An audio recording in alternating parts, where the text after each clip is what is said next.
तर मतदारसंघातल्या लोकांची एकच इच्छा असते की मी त्यांना येऊन भेटावं आणि म्हणून आता माझे दौरे सुरू होते. परंतु तत्पूर्वी मला एकच गोष्ट अतिशय नम्रपणे सांगायची आहे की माझा मतदारसंघ हा शांततेचा प्रतीक आहे, ते समृद्धीचं प्रतीक आहे आणि त्याला एक ऐतिहासिक वारसा लाभलेला आणि तो वारसा घेऊन आपल्याला सगळ्यांना पुढे जायचं आहे. आणि म्हणून हा वारसा जपणं ही फार मोठी जबाबदारी असते. आणि आता जे काय माझ्या लक्षात आलेलं आहे त्याच्यामध्ये एकच अनिष्ट प्रवृत्ती नाही तर दोन दोन अनिष्ट प्रवृत्ती या मतदारसंघावर घुमवतात. अशा अनिष्ट प्रवृत्तींना मी कधीही या मतदारसंघामध्ये धारा देणार नाही. खरं तर सातत्याने पदाला चिकटून राहण्यापैकी मी कार्यकर्ता नाही, परंतु मी महाराष्ट्रामध्ये भरपूर काम केलं. शिक्षण क्षेत्रामध्ये जे जाणकार आहेत त्यांना आपण किंवा शिक्षकांना विचारू शकता की जे महाराष्ट्राच्या इतिहासामध्ये गेल्या काही वर्षांमध्ये झालेलं नव्हतं अशी चांगली प्रगती ही शैक्षणिक क्षेत्रामध्ये चालू आहे. मुंबईचा पालकमंत्री म्हणून मुंबईमध्ये जे कधीही घडलेलं नव्हतं ते मुंबईमध्ये घडायला सुरुवात झालेली आहे. शिक्षणाच्या क्षेत्रामध्ये जवळजवळ 66,000 शिक्षकांना टप्पा अनुदान दिलं, 30,000 शिक्षकांची नव्याने भरती केली, केंद्रप्रमुखांची भरती चालू केली. हे सगळे शिक्षकांसाठी करण्यामागचा उद्देश एवढाच आहे की शिक्षक जर समाधानी असतील तर मुलं समाधानी असू शकतात. आणि मुलांच्या संदर्भात सांगायचं झालं तर सर्व मुलांना ड्रेस द्यायला सुरुवात केला. पूर्वी फक्त मागासवर्गीय किंवा जे दारिद्र्यरेषेखालची मुलं आहेत तेवढ्यांनाच मिळालं. शेवटी ती मुलं आहेत, माझ्या शेजारच्या मुलाला मिळाला आणि मला नाही मिळालं तर ती मुसली होती. सगळ्या मुलांना ड्रेस देण्याचा निर्णय घेतला. एक राज्य एक गणवेशची संकल्पना सुरू केली.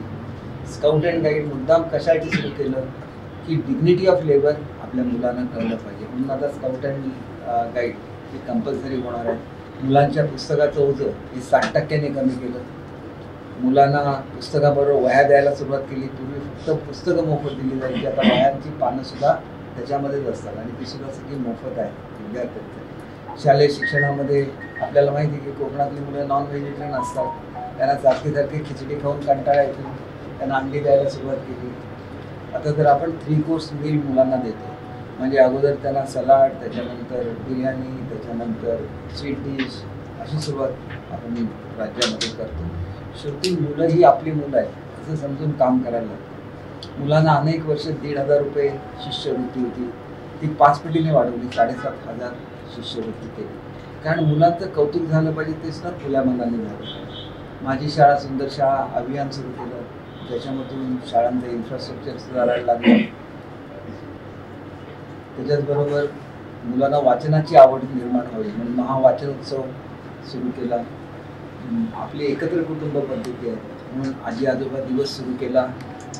असंख्य गोष्टी केल्या. हे करत असताना आपली मुलं ही भारतातल्या मुलांच्या तोडीला तोड झाली पाहिजे म्हणून त्या ठिकाणी CBSEचा अभ्यासक्रम हा आपल्या शाळांमध्ये सुरू केला. आणि याचा सगळ्याचा परिणाम असा होईल की आपली मुलं वेगाने प्रगती करायला लागली. ज्यावेळेला माझ्याकडे मराठी भाषेची जबाबदारी आली त्यावेळेला आमची मराठीची 4 मोठी मंडळं आहेत जी मराठीवर संशोधन करतात, मराठीचा उत्कर्ष कसा व्हावा, मराठी समृद्ध कशी व्हावी याच्यावर काम करतात. ही 4ही मंडळांची कार्यालय ही मुंबईच्या बाहेर नवी मुंबईला नेण्याचा पूर्वीच्या सरकारने निर्णय घेतलेला होता. तो मी बदलला. 4ही कार्यालय मावतील एवढं मोठं भव्य मराठी भवन बांधण्याचा निर्णय घेतला आणि आज मरीन ड्राईव्हवरची सगळ्यात मोठी इमारत आणि सगळ्यात भव्य इमारत ही मराठी भाषेची असणार आहे. मराठी भाषेचं धोरण 16 वर्ष पेंडिंग होतं. मराठी भाषेचं धोरण दिलं. मराठी भाषेला अभिजात भाषेचा दर्जा मिळावा. अनेक वर्षाची मराठी माणसांची ही ओढ होती की हे घडलं पाहिजे. त्याचा सातत्याने पाठपुरावा हा मुख्यमंत्री उपमुख्यमंत्र्यांच्या सोबतीने केला. आणि ज्या वेळेला प्रधानमंत्री महाराष्ट्रात आले, ज्या वेळेला अमित शहाजी महाराष्ट्रामध्ये आले त्यावेळेला मोदी साहेबांना आणि शहा साहेबांकडे आमची एकच मागणी होती की आमच्या भाषेला अभिजात भाषेचा दर्जा द्या. तो अभिजात भाषेचा दर्जा मिळाला. साहित्यिक मुंबईमध्ये आले तर त्यांना मुंबईतले दर परवडत नाही. त्यांच्या राहण्यासाठी मंगेश पाडगावकर साहेबांच्या नावाने साहित्य भवनाच्या इमारतीची सुरुवात नवी मुंबईला केली. याच्यामध्ये उत्कृष्ट राहण्याच्या सुविधा, उत्कृष्ट कॉन्फरन्स हॉल, उत्कृष्ट ऑडिटोरियम हे सगळे त्या ठिकाणी असणार. आणि मराठी भाषा भवन तर एवढं भव्य आहे, तिथे असलेल्या ऑडिटोरियमची काच ही काळी असते, ती सफेद झाली की समोर समुद्र दिसायला सुरुवात होते. अशा तऱ्हेची सोय फक्त टाइम्स स्क्वेअरमध्ये न्यूयॉर्कला आहे. आणि हे करत असताना बालभवनची आमची इमारत आहे, त्या बालभवनच्या इमारतीमध्ये सुधारणा करायला सुरुवात केली. जवाहरलाल नेहरूंनी त्या काळामध्ये पायाभरणी केलेली ही इमारत, ज्याच्या राष्ट्रपती राजेंद्र प्रसादने उद्घाटन केलेलं होतं. एवढ्या वर्षामध्ये त्याच्यावर कधीही खर्च झालेला नव्हता. त्या ठिकाणी हिमालयाची प्रतिकृती उभी राहते, त्याच्यामध्ये सह्याद्रीची प्रतिकृती उभी राहते. हे सगळं घडत असतानाच भारतामधल्या प्रमुख शहरांचे मिनिएचर त्या ठिकाणी उभे राहत आहेत. मानवाची उत्क्रांती कशी झाली इथपासून ते सायन्स पार्क तिथं उभं राहतं. हे करत असताना मुंबईचा पालकमंत्री म्हणून वेगळी कामगिरी केली, ज्याच्यामध्ये आपल्याला आणि मराठीच्या संदर्भात आपल्याला माहिती आहे की 50 लाख रुपये अनुदान मिळायचं साहित्य संमेलनाला.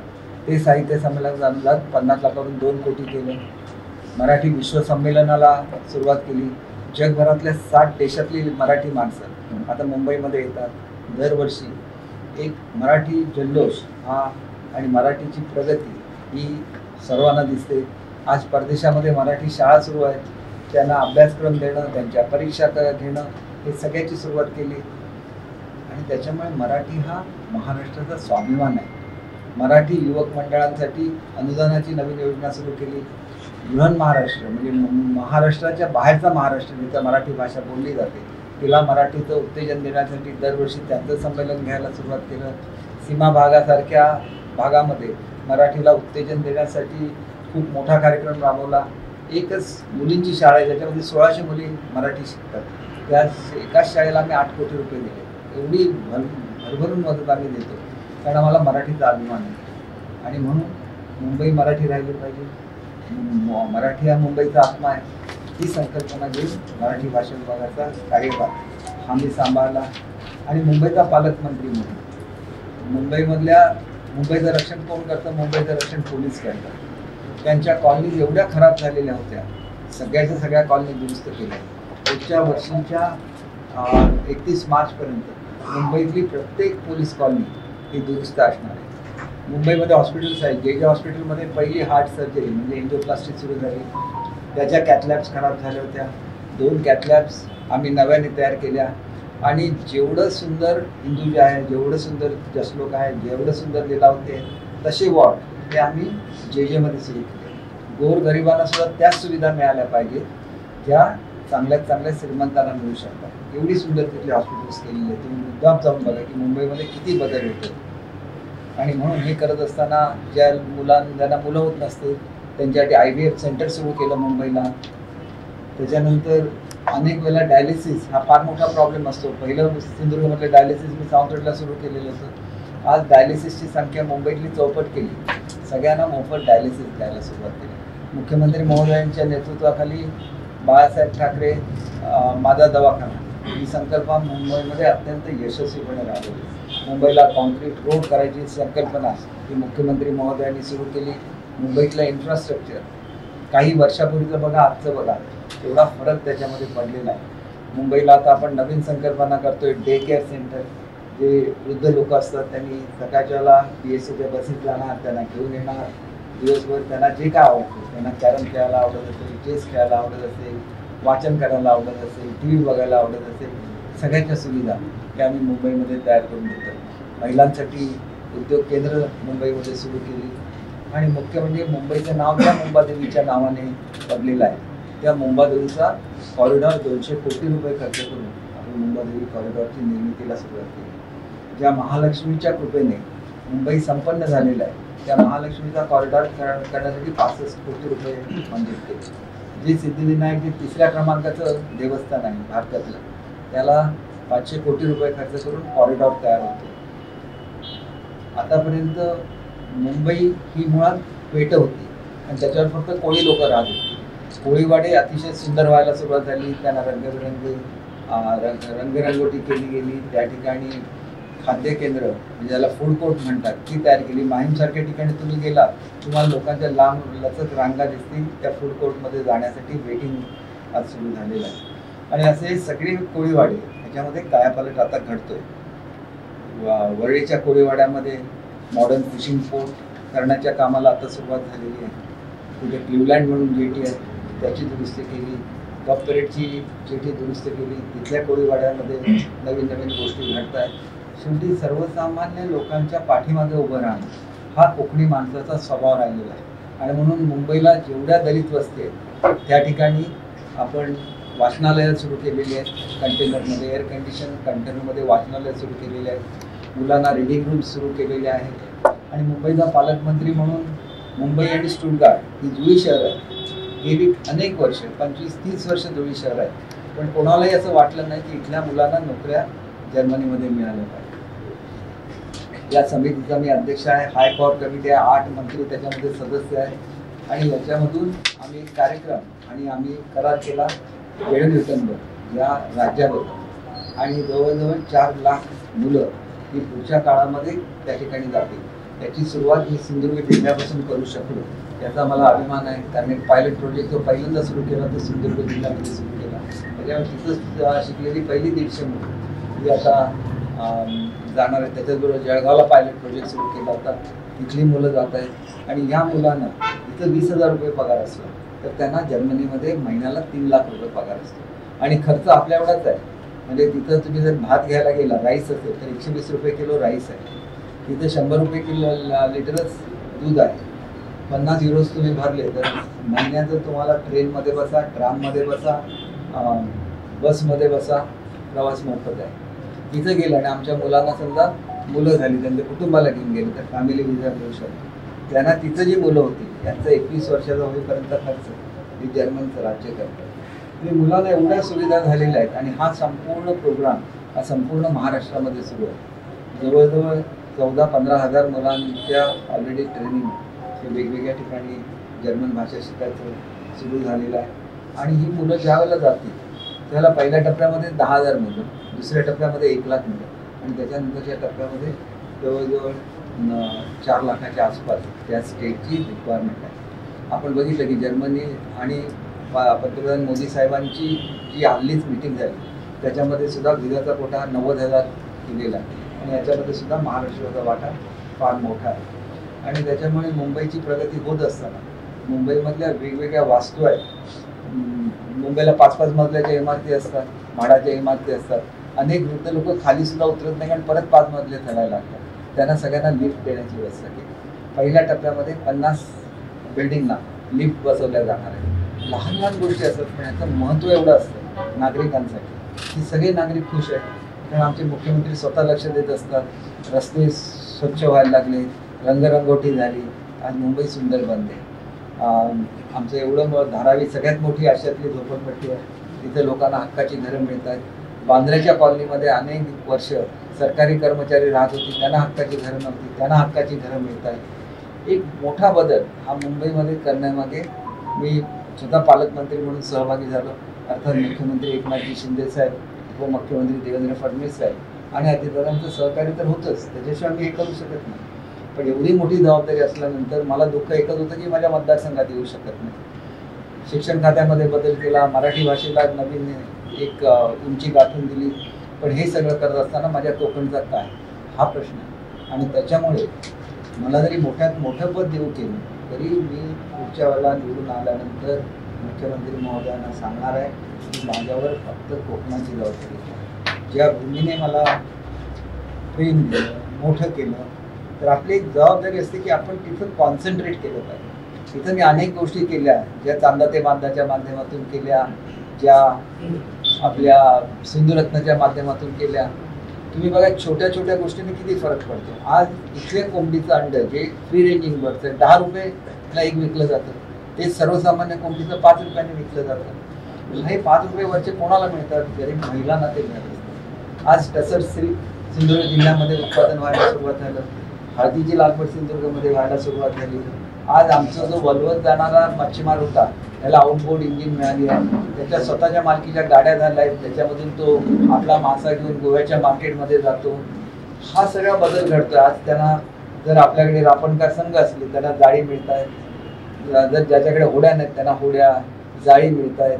म्हणजे एक मोठा बदल हा सिंधुदुर्ग जिल्ह्यामध्ये घडतो. आणि हा बदल घडत असताना आपण सगळ्यात मोठे भाताचे उत्पादक आहोत आणि आपली प्रोडक्टिव्हिटी ही महाराष्ट्रामध्ये सगळ्यात जास्त आहे. 30 क्विंटल आपली प्रोडक्टिव्हिटी आहे, तिथं SRI स्कीम आणली आणि 30 क्विंटलवरून आपला शेतकरी 100 क्विंटल भात घ्यायला लागला. आता हे संपूर्ण सगळीकडे आपल्याला करायचं आहे. आपण सुरुवात केली 5000 हेक्टरपासून. दुबार पीक आपल्याकडे होत नव्हतं, 2000 हेक्टरमध्ये होत होतं, आता 12000 हेक्टरमध्ये दुबार पीक होतं. आपण माशांची, रंगीत माशांची निर्मिती सुरू केलेली आहे, गोड्या पाण्याच्या माशांची निर्मिती सुरू केलेली आहे आणि अनेक गोष्टी अशा आहेत की ज्या पहिल्यांदाच ह्या भागामध्ये घडतात. आणि म्हणून एक गोष्ट लक्षात घेतली पाहिजे की हापूस आंब्यावर फळमाशी असते. सगळ्या हापूस आंब्याची जेवढी झाडं आहेत प्रत्येकाला ट्रॅप देण्यात आलेला आहे ज्याच्यावर फळमाशी कॅच होईल. त्याच्यामुळे पुढच्या काळामध्ये आपण देवगडमध्ये एक्सरे दिलेला आहे.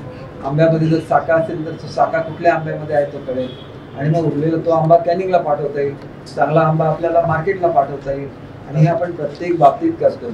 काजूच्या रसावर काजूचा रस काढण्याची यंत्रणा ही आपण सगळ्या शेतकऱ्यांना पुरवायचा निर्णय घेतला. त्याप्रमाणे शेतकऱ्यांनी आपल्या नोंदी केल्या आणि येत्या सीझनला स्वतःच्या शेतावर ते काजूचा रस काढू शकतील. जेवढा रस काढला जाईल तेवढा रस विकत घेण्याची व्यवस्था ही कोकण कृषी विद्यापीठाला त्याच्यासाठी पैसे दिले. ते हा रस विकत घेतील आणि या रसावर प्रक्रिया करतील आणि त्याच्यामुळे काजूचं पूर्ण चित्र हे पालटून जाईल. आताच नवीन करार जो मी ब्राझीलबरोबर करतोय जो चौथा काजूचा शिल्लक राहतो त्याच्यापासून आर्टिफिशियल मीठ तयार करण्याची स्कीम सुरू केलेली आहे. काजूच्या धोरणाचा अध्यक्ष मी होतो. काजूचं धोरण महाराष्ट्राला दिलं. काजूला जर तुम्ही हंगामामध्ये पाणी दिलं तर काजू दीडपट उत्पन्न देऊ शकतो. एक क्रांती सिंधुदुर्ग जिल्ह्यामध्ये होते. पर्यटनाच्या क्षेत्रामध्ये क्रांती होते. 150 पेक्षा अधिक कुटुंबांना त्यांच्या मालकीची हॉटेल्स तयार करून देण्याची स्कीम बनवली. त्यांना ती उद्या त्यांची ज्याला हॉटेल बनवतील त्याला त्यांना जर्मन टेक्नॉलॉजी आणून दिलेली आहे ज्याच्यामुळे 6 दिवसात एका आठवड्यामध्ये एक हॉटेलची इमारत उभी राहू शकेल. अशा तऱ्हेची टेक्नॉलॉजी जी आहे त्याचं प्रात्यक्षिक येथे मला जिल्हा परिषदेच्या कार्यालयाच्या समोर उभं केलेलं आहे. हे तुम्हाला बघायला मिळेल. म्हणजे नुसती स्वप्न नाही, हे प्रत्यक्षामध्ये घडतंय आणि हे केवळ सिंधुदुर्गमध्ये घडतंय असं नाही तर हे रत्नागिरीमध्ये सुद्धा घडतंय. या ठिकाणी आपण बसेस दिलेल्या आहेत, अत्याधुनिक बसेस दिलेल्या आहेत आणि महिलांचे जे बचत गट आहेत ते या बसेस चालवणार आहेत. 1-1 कोटीची हाऊसबोट ही आपण महिलांच्या बचत गटाला चालवण्यासाठी देणार आहोत. त्याची टेंडर्स निघालेली आहेत. तिलारीसारख्या ठिकाणी अम्युजमेंट पार्क उभारण्याचं टेंडर निघालेलं आहे. 1,500 पेक्षा अधिक महिला 150 पेक्षा अधिक आपण फॅक्टरीज महिलांसाठी सुरू केलेल्या आहेत ज्याच्यामध्ये जवळजवळ 1,500 महिला काम करतील. फळाच्या फॅक्टरीज सुरू केलेल्या आहेत. म्हणजे असं असंख्य बदल मी असं तासभर तुम्हाला माहिती देऊ शकतो काय काय सिंधुदुर्ग जिल्ह्यामध्ये घडतं. पण हे केवळ सिंधुदुर्गमध्ये घडत असताना ते यशस्वी झालं पाहिजे तर मला स्वतःला त्याच्यामध्ये लक्ष घालायला लागलं. मी जर काय मुंबईला राहिलो तर हे यशस्वी होणार नाही. पहिलं फिशिंग विलेज भारतामधलं वेंगुर्ल्याला नवाबादला होतं आहे, त्याचं टेंडर निघालेलं आहे. वेंगुर्ल्याला नवीन जेटीचं 50 कोटी रुपयाचं टेंडर निघालेलं आहे. तिथून लोक आपली जी सबमरीन आहे ते बघायला जातील. सबमरीनला पूर्वी 50 कोटी रुपये शासनाने दिलेले होते आणि 50 कोटी केंद्र शासन देणार आहे. त्याच्यामुळे या सबमरीनमध्ये बसून समुद्राखालचं विश्व हे लोकांना बघता येईल. हे सगळं घडत असताना याची अंमलबजावणी करायला लागेल आणि त्याच्यामुळे माझी कशी बिलकुल इच्छा आहे की आपणच काय मामदार आहोत. ही सगळे प्रकल्प आपल्याला पूर्ण करायचे आहेत. सिंधुदुर्गला पर्यटनामध्ये 1 नंबरला हे करायचं आहे. आंबोलीला आपण 150 एकर जमीन ही गोल्फ कोर्ससाठी दिलेली आहे. पहिल्या 5 स्टार हॉटेलचं उद्घाटन केलेलं आहे. दुसऱ्या मोठ्या 5 स्टार हॉटेलचं भूमिपूजन केलेलं आहे. अनेक अडचणीमधून पार पाडत शेतकऱ्यांचं हित जपण्याचं काम केलेलं आहे. शिरोड्यातल्या शेतकऱ्यांना 60 कोटी रुपये हे अतिरिक्त अनुदान त्यांनी ताज ग्रुपकडून मिळवून दिलेलं आहे. लवकरच त्याच्या वाटपाची सुरुवात होईल. शेवटी मी इथं नसलो की मग ह्याच्या सगळ्याच्या अंमलबजावणीमध्ये त्याला वेग येत नाही. ज्या वेगाने मी मुंबईची कामं पूर्ण केली, ज्या वेगाने मी मराठी भाषेची कामं पूर्ण केली, ज्या वेगाने मी शिक्षण खात्यामध्ये आमूलाग्र बदल घडवला तोच बदल मला माझ्या या भूमीमध्ये सुद्धा घडवायचा आहे. आणि ह्या भूमीला बापूसाहेब महाराजांचे आशीर्वाद राहिलेले आहेत. शिवरामराजे भोसलेंचे आशीर्वाद राहिलेले आहेत. आपले माजी पालकमंत्री, आपले माजी मुख्यमंत्री आदरणीय राणेसाहेबांचं हे स्वप्न राहिलेलं आहे. जे स्वप्न मला पुरं करायचं आहे कारण त्यांनी ह्याचं बीज त्यांनी रोखलेलं आहे आणि त्यांची इच्छा आहे की पर्यटनामध्ये पहिल्या क्रमांकावर हा सिंधुदुर्ग जिल्हा असला पाहिजे. आणि म्हणून आम्ही ज्याला राणेसाहेबांबरोबर काम करतो त्याला मला जुने दिवस आठवतात. ज्या वेळेला पहिलं पर्यटन जिल्हा जाहीर झाला तो सावंतवाडीमध्ये कार्यक्रम झालेला होता. मनोज जोशी साहेब त्या ठिकाणी आलेले होते आणि त्यावेळेला राणेसाहेबांच्या पुढाकाराने हा कार्यक्रम झालेला होता. तर आज ते आमचे खासदार सुद्धा आहेत, आमचे मंत्री राहिलेले आहेत, त्याच्याचबरोबर आपले पालकमंत्री हे सुद्धा अतिशय जोमाने काम जिल्ह्याच्या विकासासाठी करतात. ह्या सगळ्यांच्या पाठिंब्याने आपल्याला एक नवीन जिल्ह्याची जडणघडण करायची आहे आणि म्हणून ही जिल्ह्याची जडणघडण करत असताना त्याच्यामध्ये माझ्या मतदारसंघाचा वाटा हा सगळ्यात जास्त राहणार आहे. कारण मोपा विमानतळ हा सावंतवाडी मतदारसंघाला टेकून आहे. मला कळू शकतं की माझ्या मतदारसंघामधल्या जमिनीच्या किमती आकाशाला भिडलेल्या आहेत, परंतु हे पैसे लोकांकडे जात नाही आहेत. अशा अपप्रवृत्ती तयार झालेल्या आहेत की ज्या कोट्यावधी रुपये घेतात लोकांकडून, ते साऊथ इंडियामधून कोणाकडून आणले मला माहिती आहे, नॉर्थ इंडियामधून कोणाकडून पैसे आणले मला माहिती आहे, आणि हे पैसे देताना काही हजार आणि लाख रुपये देऊन या जमिनी आज कोणाच्या तरी घशामध्ये जात आहेत. या प्रवृत्तीला थांबवायच्या तर वेळ आलेली आहे. लोकांच्या खोट्या सह्या घेतल्या जातात. तिथं वायगणीचं एक प्रकरण आलेलं आहे, तिथं रेडीच्या जवळ एक प्रकरण आलेलं आहे की ज्याच्यामध्ये फक्त 3 लाख रुपये दिले आणि 7 एकर जमीन घशामध्ये घातलेली आहे. एका माणसाला तर पॅरालिसिसचा अटॅक आलेला आहे आणि हे लोकांकडून आणलेले पैसे वाटत जणू काय आम्ही अटकेपासून सुटायचं असेल तर आमदार झालं पाहिजे असं जर कोणाला वाटत असेल तर आमदार काही गृहमंत्री सुद्धा तुरुंगात जातात. आणि हे जे प्रकार झालेले आहेत याच्या विरुद्ध हे प्रकार थांबवायला लागते. काही लोक आहेत त्यांना टेंडरची हे असते, बाउन्सर आणतात, टेंडरच्या ह्याच्यामध्ये करतात आणि हे तिलारीला घडलेलं आहे. तिलारीचं टेंडर शेवटी रद्द करायला लावलं. कोणामुळे रद्द करायला लावलं हे जग जाहीर आहे. मी अशा वापरवृत्तींना अजिबात माझ्या मतदारसंघामध्ये थारा देणार नाही. त्यांना त्यांची जागा दाखवणार, शेतकऱ्यांचं रक्षण करणार. माझ्या मतदारसंघामधल्या जमिनी जर कोणाला घ्यायची असेल कंपनीने थेट आपल्या नावाने त्या जमिनी खरेदी कराव्या. किरकोळ पैसे देऊन आपल्या नावाने, आपल्या भावाच्या नावाने जमिनी करून घ्यायच्या, खोट्या पॉवर ऑफ अटर्नीज तयार करायच्या, हे सगळे प्रकार पोलिसांच्या निदर्शनाला आलेले आहे. आणि इथले पोलीस जर निष्क्रिय असतील तर मुंबईवरून EOWला पाठवण्यात येईल. आवश्यकता असेल ईडीचा वापर करण्यात येईल. पण कुठल्याही परिस्थितीमध्ये शेतकऱ्यांच्या जमिनीचं संरक्षण केलं जाईल. कोणाच्याही घशामध्ये ह्या जमिनी जायला दिल्या जाणार नाही. आणि त्याच्यावर जर कोण मस्ती करत असेल तर इथल्या ह्याच्यामध्ये कधीही वाईट विचार रुजलेला नाही. याला पाटेकरची भूमी म्हणतात. या पाटेकरच्या भूमीमध्ये कुठलाही वाईट आचरण विचार झालेला नाही. आणि जे उन्मत्त झाले त्यांना त्यांची जागा दिसलेली आहे. आणि त्याच्यामुळे पैसे वाटून आणि आम्ही पैशाने मतदान विकत घेऊ या भ्रमामध्ये कोणी राहू नये. सावंतवाडी मतदारसंघाचा मतदार हा कधीही विकत गेलेला नाही, कधीही विकत जाणार नाही. आणि त्याच्यामुळे त्यांच्यासाठी लढा द्यायला मी समर्थ आहे. आणि हा निर्धार घेऊन आज मी परवा माझी उमेदवारी भरणार आहे. आणि भरल्यानंतर लोकांचं प्रेम तर आहेच, एकच अपेक्षा असते की भाईने आमच्या गावात येऊन जावं, आपल्याला भेटावं. माझी मदत तर सगळ्यांकडे पोचत असते. कुठेही आपत्ती आली माझी मदत सगळ्यात आधी पोचत असते. परंतु नुसती मदत पोचवून चालत नाही, त्याच्यावर प्रेम असायला लागतं. आणि ते प्रेम त्यांना वाटतं की तुम्ही आल्याशिवाय आम्हाला मिळू शकत नाही. तर ते प्रेम त्यांच्यापर्यंत पोचेल. आणि मी आपल्याला खात्री देतो की मला कधीही आज संजूसारखे चांगले आपल्याला साथीदार मिळाले आहेत. बाबू कुलकर्णी सारखा एक उमदा आमचा कार्यकर्ता आहे.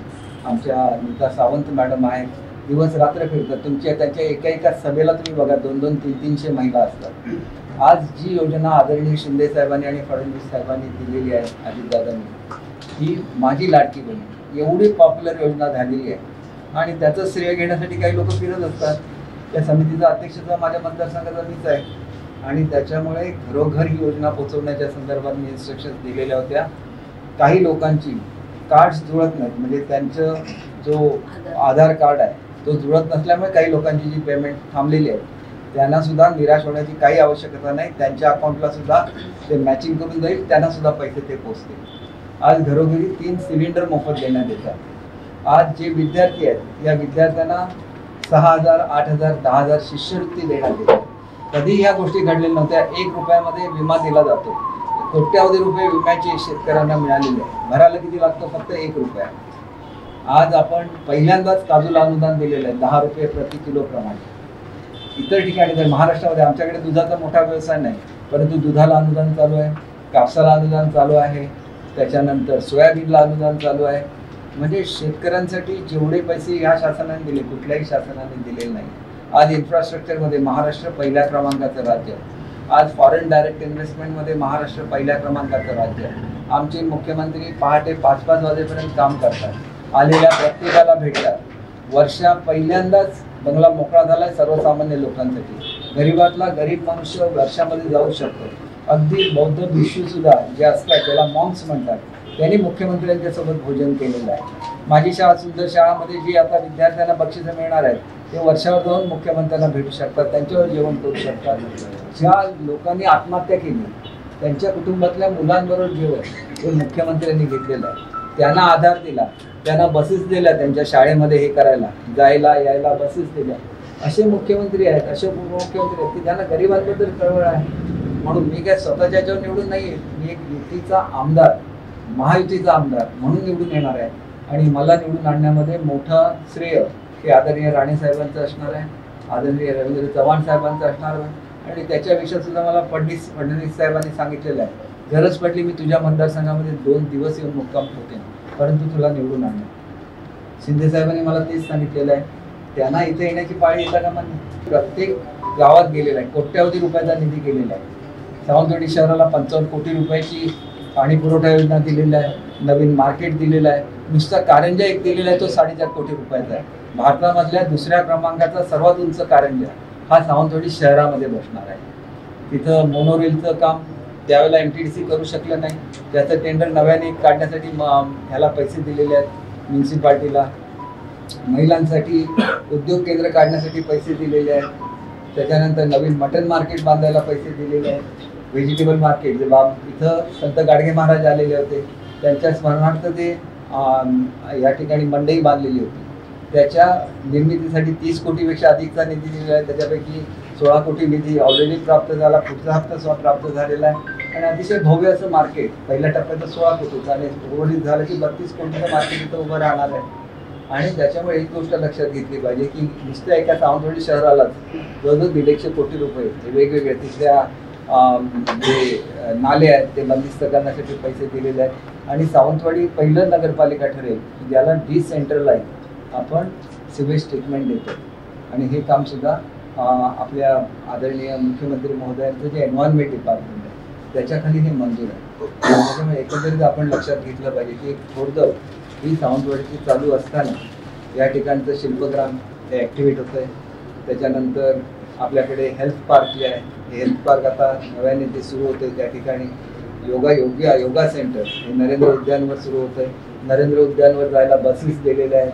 नरेंद्र उद्यानवर राहण्याची सोय केलेली आहे. तिथं ह्याच्यावरची झाडावरची घरं ज्याला ट्री हाऊसेस म्हणतात त्याची सुरुवात केलेली आहे. आणि ही कामं फक्त एवढ्यापुरती मर्यादित आहेत, प्रत्येक ठिकाणी कामं चालू आहेत. आंबोलीला आपण नवीन गोल्फ कोर्स करतोय, पारकोलीला आपण फुलपाखरांचं गाव केलेलं आहे. केसरीला आमच्या पालकमंत्री महोदयांनी अतिशय सुंदर असा ॲक्वेरियम केला. तिथं आपण जवळजवळ 30 रूमचं रेस्ट हाऊस तयार करतोय की जेणेकरून सावंतवाडीची जी पाणी पुरवठा योजना आहे ती पाणी पुरवठा योजना लोकांना बघायला मिळाली. 150 वर्ष जुनी पाणी पुरवठा योजना आहे. त्याच्या अलीकडे तुम्ही आलात तर शिरशिंगेला आपण नवीन धरण करतोय, इथं पर्यटन क्षेत्र होणार आहे. शिरशिंगेच्या जवळच्या 8 गावांना शिरशिंगेच्या धरणामधून पाणी पुरवठा होणार आहे, म्हणजे शेतीसाठी पाणी पुरवठा होणार आहे. या बाजूला तुम्ही गेला की फुकेरीच्या धरणाचं काम चालू आहे. त्याच्याखाली तळकट, कोळझर ही सगळी बागायती गावं आहेत. ह्याला सगळ्यांना पाणी पुरवठा हा फुकेरीच्या धरणातून होणार आहे. सावंतवाडीला पुढच्या काळामध्ये जर पाणी कमी पडलं तर उडेलीचं धरण आपण मंजूर केलेलं आहे. या ठिकाणी बेर्ल्याचं धरण मंजूर केलेलं आहे. उडेलीच्या धरणाचं पाणी थेट केसरीला येऊ शकतं आणि केसरीहून सावंतवाडीला येऊ शकतं. त्याच्या शेजारी माझगावला धरण मंजूर केलेलं आहे. माझगावला आज पिण्याच्या पाण्याची टंचाई आहे. निम्म सावंतवाडी माझगाववरून कव्हर होऊ शकतं. माझगावच्या धरणाचं काम जोराने चालू आहे. त्या ठिकाणी फुकेरीच्या धरणावरून वीज निर्मितीसाठी सुद्धा मी प्रकल्प दिलेला आहे की ह्याच्यातून वीज निर्मिती सुद्धा करावी. त्याच्या पुढे जर तुम्ही गेलात तर तिलारीच्या धरणाच्या क्षेत्रामध्ये मोठं अम्युजमेंट पार्क काढण्याचं टेंडर निघालेलं आहे. आपण सगळ्यांनी ते टेंडर वाचलेलं आहे. BOT तत्वावर हे टेंडर निघालेलं आहे. याने तिलारीच्या पर्यटन क्षेत्रामध्ये दुसरं आपण एक करतोय की त्याला डबल डेकर बोट देतो आणि ज्याच्यामधून त्याच्या मागच्या क्षेत्रामध्ये जे हत्ती आहेत, वाघ आहेत, हे सगळे लोकांना बोटीमध्ये बसून बघायला मिळते. छोटं जे धरण आहे त्या ठिकाणी पर्यटन प्रकल्पाची ऑलरेडी सुरुवात झाली आहे आणि मोठा जो प्रकल्प होणार आहे तो 260 एकरमध्ये होणार आहे. त्याची जाहिरात आता आपल्या जो विभाग आहे ज्याला जलसंपदा विभाग म्हणतात त्यांनी इश्यू केलेली आहे. अरुंदेच्या ह्याच्यामध्ये आपण हाऊसबोट सुरू करतोय, अरुंदेच्या खाडीमध्ये आपण हॉप ऑन बोट सुरू करतोय, तसंच तारकर्लीच्या खाडीमध्ये हॉप ऑन बोट सुरू करतोय, त्या ठिकाणी हाऊसबोट सुरू करतोय आणि हा हाऊसबोट महिला चालवणार आहे. हे याचं वैशिष्ट्य आहे आणि त्याच्यामुळे मोठ्या प्रमाणात प्रगती ही पर्यटनामध्ये होत असताना या पर्यटनाची फळं ही सर्वसामान्य माणसाला मिळाली. म्हणून 150 कुटुंबांना मी हे करून देतोय. गेळ्याला जी जमिनीचं आता वाटप झालं ती हा जवळजवळ 50 वर्ष जुना प्रश्न होता, तो मी सोडवून घेतला.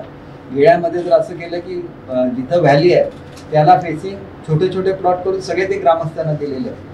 त्यांनी अगदी 5 रूमचा जरी छोटासा बंगला बांधला तरी त्याचा व्यवसाय सुरू होतील. जवळजवळ 270 लोक हे स्वतःच्या पायावर स्वतःचा व्यवसाय चालवायला लागतील आणि हे जगातलं एक आदर्श असं सस्टेनेबल टुरिझमचं उदाहरण गेळे हे ठरणार आहे पुढच्या काळात. जसं गेळ्याला आपण करतोय तसं आंबोलीला 150 एकरमध्ये आपण गोल्फ कोर्स करतोय, 50 एकरमध्ये आपण युनिव्हर्सिटी याचं सब कॅम्पस त्या ठिकाणी आणतोय. आणि एक गोष्ट लक्षात घेतली पाहिजे की हे अत्यंत निसर्गरम्य अशी ठिकाण आहे. जसं फुलपाखराचं गाव बारपोली आहे तसं फुलपाखराचं गाव आंबोली सुद्धा आहे. चौकुळचा विकास होण्याच्या दृष्टीने आता त्यांचा मार्ग मोकळा झालेला आहे. आंबोलीची जमीन ही तिथल्या शेतकऱ्यांच्या नावाने होणार आहे, चौकुळची जमीन तिथल्या शेतकऱ्यांच्या नावाने होणार आहे आणि प्रत्येक गाव हे आता रस्त्याने जोडलं गेलेलं आहे. कर्कट कुंभवडे रस्ता किती वर्ष अपूर्ण होता तो मी पूर्ण करून दाखवला.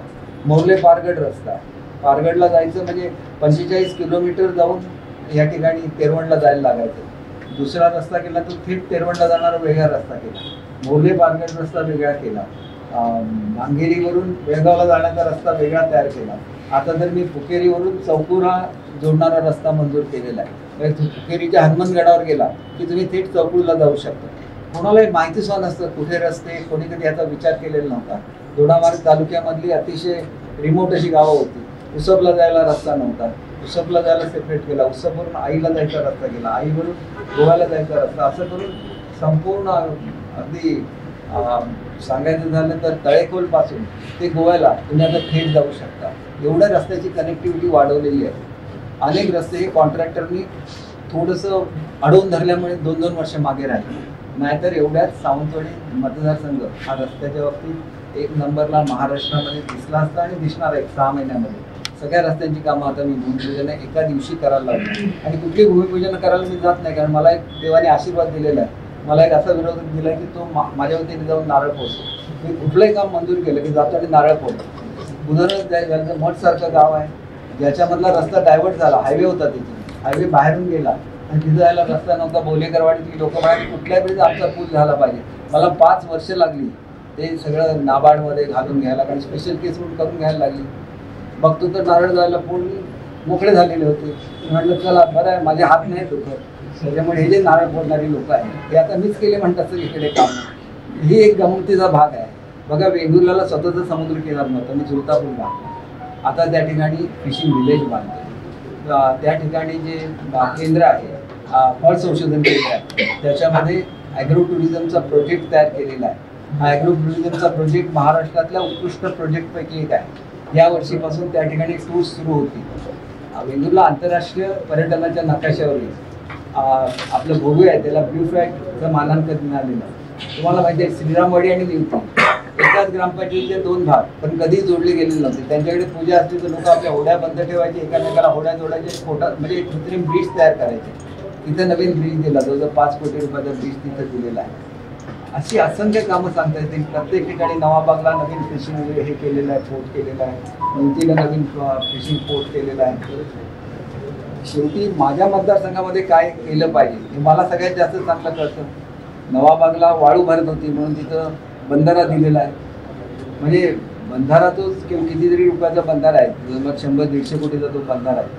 अशा रीतीने कामं रोज चालू असतात. वेंगुर्ल्याला नवीन पाणी पुरवठा योजना दिली, तेलारीची 200 कोटीची पाणी पुरवठा योजना पूर्ण करून घेतली. वेंगुर्ल्यापर्यंत आज तेलारीचं पाणी गेलेलं आहे आणि त्याच्यामुळे पुढचा काळ हा सिंधुदुर्ग जिल्ह्याच्या विकासाचा काळ आहे. आणि त्यावेळेला जर अशा अनिष्ट प्रवृत्ती यायला लागल्या, माझी इच्छा एकच आहे की माझा जो शेतकरी आहे त्या शेतकऱ्याला ह्याची फळं मिळावी. मी जी काय योजना आणली आज, जर मोठा प्रकल्प होत असेल ताजचा, तर त्याचं पाणी सुद्धा मी देण्याची व्यवस्था केली, त्याची लाईट देण्याची व्यवस्था केली आहे. आणि आजूबाजूच्या जमिनीमध्ये शेतकऱ्यांनी जमिनी विकता कामा नये, त्यांनी स्वतः उद्योजक बनलं पाहिजे, ह्याच्यासाठी मी स्कीम आणल्या. त्यांनी तिथं आपले उद्योग सुरू करावे.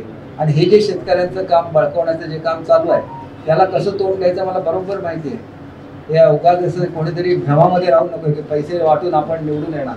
पैसे कोणाचे? पैसे तिथल्या साऊथ इंडियामधल्या लोकांचे, पैसे कोणाचे? ते नॉर्थ इंडियामधल्या लोकांचे. पैसे ते शेतकऱ्यांच्या खिशात गेले पाहिजे, दुसऱ्या तिसऱ्याच्या नाही. हे मी बघेन आणि मी तुम्हाला एक क्लिप दाखवतो. एक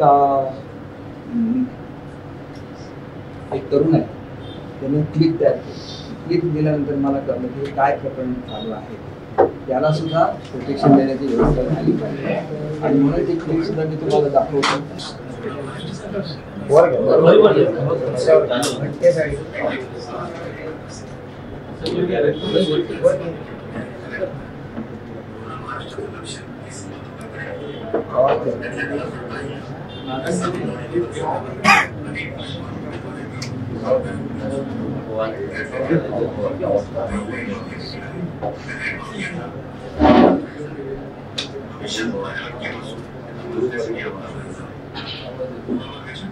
देतो ना तुम्हाला सगळ्यांना शेअर करतो. मला शेअर करा. आम्ही व्हिडिओ घेतो. शांतपणे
लाख रुपये टाकणार आणि कोट्यावधी रुपयाचा मलिदा खाणार, याच्या पुढे चालणार नाही. सगळ्या कंपन्यांना आम्ही कळवू आणि ह्या कंपन्या सुद्धा सगळ्या शासनाच्या ओळखीच्याच आहेत. आणि शेतकऱ्यांना आम्ही थेट त्याचे पैसे ते उपलब्ध करून देऊ. आणि तोच दिवस खऱ्या अर्थाने सुखाचा दिवस असतो. शेवटी लोकांसाठी संघर्ष करायलाच लागतो आणि हा संघर्ष करण्यामध्ये मी कधीही मागे राहिलेलो नाही. आणि त्याच्यामुळे हा संघर्ष केला जाईल. या अपप्रवृत्तींना त्यांची जागा दाखवून दिली जाईल आणि शेतकऱ्यांना त्यांचा न्याय हक्क मिळवून दिला जाईल. याचा मी या मतदारसंघाचा आमदार म्हणून सर्व शेतकऱ्यांना सांगू इच्छितो. आमचे दिवसभरातले सर्व अपडेट्स, ताज्या घडामोडी आणि थेट लाईव्ह पाहण्यासाठी सबस्क्राईब करा, लाईक करा कोकणचं नंबर 1 महा चॅनल कोकण 7 लाईव्हचं YouTube चॅनल.